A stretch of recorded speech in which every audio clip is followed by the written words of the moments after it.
Nous voici de retour en France pour une visite du mont Saint-Michel et de sa baie. C'est une des destinations préférées des Français. Mais pour la découvrir, il faut visiter 2 régions. La Bretagne, où se trouve la baie, et la Normandie, où se trouve le mont.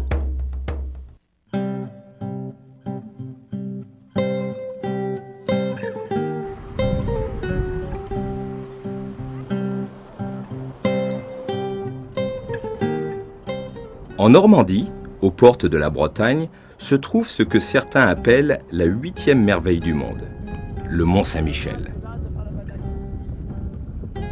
Le mont et sa baie sont la première destination touristique française après Paris. D'après des études, on visite 2 fois le mont Saint-Michel dans sa vie. Une fois quand on est enfant et une fois quand on est parent pour montrer à ses enfants, car ça fait partie du patrimoine national, comme la Tour Eiffel ou le château de Versailles. Tous les ans, 80 000 personnes, en majorité des Français, traversent la baie à pied. Ça glisse. Cette randonnée de 6 km est aussi intéressante que la visite du mont, parce qu'il y a beaucoup de choses à découvrir dans la baie. À chaque fois, on a beau venir 1 fois, 2 fois, 3 fois, 10 fois, on est toujours aussi surpris par cette étendue de cette baie qui est quand même gigantesque. Et puis, tout l'effet des marées aussi qui est exceptionnel. Les plus grandes marées d'Europe, elles sont quand même ici.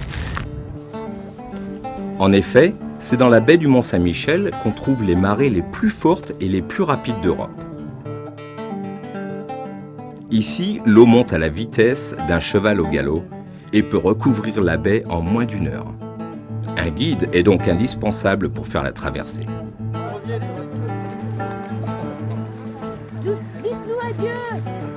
La baie est aussi connue pour ses sables mouvants.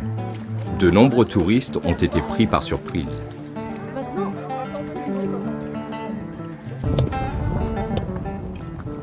Normalement, on devrait avoir de l'eau comme ça, vu la saison. Et on peut descendre comme ça, en théorie, assez loin. Évidemment. Après, pour ressortir. Voilà, le tout, c'est de ressortir. Une fois arrivé au pied du mont, on découvre enfin la merveille.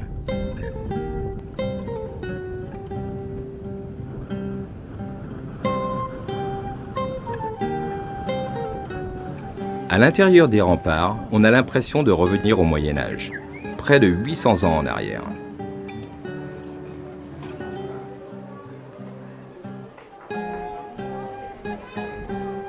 De très jolies maisons médiévales bordent les petites rues pavées qui mènent à l'abbaye. Ce chef-d'œuvre de l'art gothique a été construit entre le XIIe et le XIIIe siècle par des moines bénédictins. Il aura fallu seulement 16 ans pour le terminer. C'est un lieu qui n'a pas fini de fasciner.